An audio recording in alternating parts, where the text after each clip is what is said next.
Hello. Wikipedia's picture of the day, November 3, 2020. Today's video is about 1966 flood of the Arno. After much heavy rain on November 3, 1966, devastating floods occurred in Florence, damaging or destroying millions of works of art and rare books. New conservation techniques were inspired by the disaster, but even decades later, hundreds of works still await restoration. Due to a lack of awareness, funding and manpower, a great number of works of art and books lie in storage, dirty and damaged.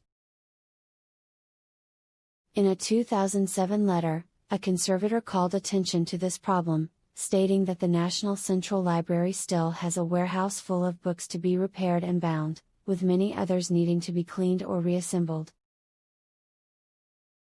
This photograph shows the cleaning of manuscripts from the National Central Library in the boiler room of Firenze Santa Maria Novella railway station. Thanks for watching.